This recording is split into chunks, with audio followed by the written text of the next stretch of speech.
네, 안녕하십니까. 하몬식TV 의병 칼럼. 청와대에서 걸려오는 죽음의 전화 벨이 울립니다. 받으니까 청와대에서 오는 전화였습니다. 그 전화를 받은 사람은 죽었습니다. 필명 비바람 명칼럼입니다. 문재인 정권의 주변 인사들이 줄줄이 죽어나가고 있다. 이번에 시체로 발견된 검찰 수사관은 청와대 백원우 특별감찰반 출신이다. A 수사관은 검찰 출두를 앞두고 있었고 청와대 하명 수사 의혹의 핵심 인사였다. A 수사관이 검찰에서 중요한 자백을 할 경우 백원우와 문재인 감옥에 갈 수 있는 상황이 나올 수 있었고, 더 나아가 내년 선거판 끝장낼 수 있는 폭탄 증언이 나올 수도 있었다. 지난 29일에는 조국 전 법무부 장관 가족펀드 운영에 연루된 의혹으로 검찰 수사 대상에 오른 B씨가 호텔에서 숨진 채로 발견됐다. B씨는 조국 전 장관의 오촌조카 조범동씨가 총괄 대표를 지냈던 코링크 관련 주가 조작에 관여한 의혹도 있는 사람이고, 문재인 정권의 권력형 비리 의혹에 관련된 핵심 인사들이 이틀 새에 2명이나 사라진 것이다. 한국 땅에서는 두 사람의 죽음에 대해서 자살당했다라고 표현을 했고, 나경원 원내대표는 타살성 자살이라고 표현했다. 실제로 A 수사관은 청와대 민정수석실로부터 수차례 전화가 걸려와 괴로워했다고 한다. 청와대에서 A 수사관에게 거부할 수 없던 제안이나 압력이 있었던 것으로 충분히 추측이 된다. 어느 네티즌은 A 수사관의 기사에 곧 A 수사관이 자살 기사가 나온다라는 예언을 남겼는데, 하루 만에 실제로 그 상황이 벌어진 것이다.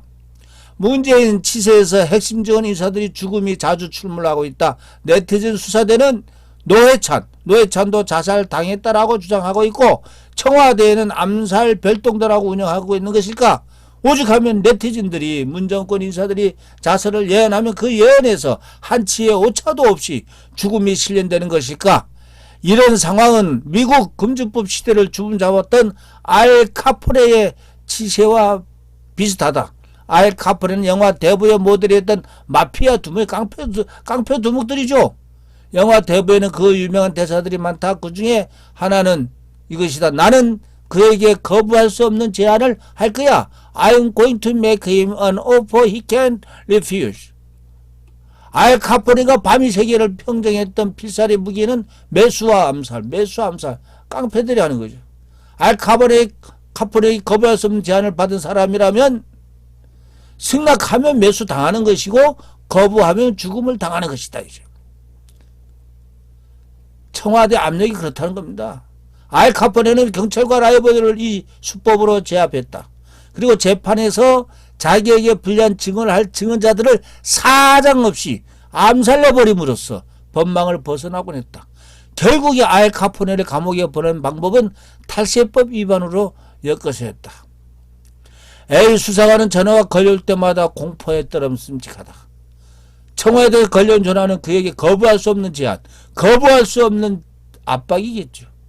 A 수사관은 원칙과 반칙 사이에서, 법과 권력 사이에서 괴로워하고, 이것은 마치 알 카포네의 제안을 받은 사람들이 매수와 암살 사이에서 괴로워했듯이, 그래서 A 수사관은 전화기가 공포의 대상이었고, 전화 벨이 울릴 때마다 그의 머리 위에서는 죽음의 천사가 춤을 추었을 것이다. 실제로 굵직한 이문사 내지는 타살성 자살은 전부 좌익 정권에서 발생했다. 거의 타살이 확실해 보였던 현대그룹 정몽원 회장, 이 김대중이 대북 비밀 송금 자금 때문에 돌아가신 거 아닙니까? 돌아가셨는데 타살 당했다는 의혹이 대부분이 국민들이 있습니다. 노회찬 의원까지, 심지어 일부 네티즌들은 노무현이 타살을 당했고 그 죽음에 당시 비서실장이다 문재인 개입했다고 주장한다. 숱한 죽음들이 문재인 정권 옆에 누워있는 것은 순전히 시체팔이 정권의 팔자 소가 아닌 것인 뿐일까? 정권의 불리한 비밀을 가지고 있는 사람은 언제든지 시체로 발견될 수 있는 시대이다. 그래서 지만원 박사는 일찍 이런 공포를 했습니다. 나는 이 지만은 절대로 자살하지 않는다. 내가 죽으면 100% 타살이다. 이렇게 공표를 했습니다. 행여나 당신도 문재인 정권의 비리를 알고 있다면, 관련했다면, 그럼 당장 지만은 박사처럼 자살 않겠다는 공개를 하십시오. 공표를 하십시오.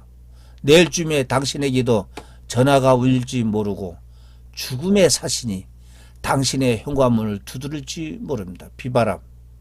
지금 대한민국은 이런 사회에 살고 있습니다. 매수와 암살, 공포, 겁박, 그리 해놓고서는 또 언론들이, 그 수사관이 자기 뭐 죄가 있어서 죽었을 것이라고 그렇게 하고 있습니다. 무서운 깡패들입니다. 무서운 깡패대에서 온 국민이 깨어나고 분노해야 됩니다. 의병 칼럼이었습니다.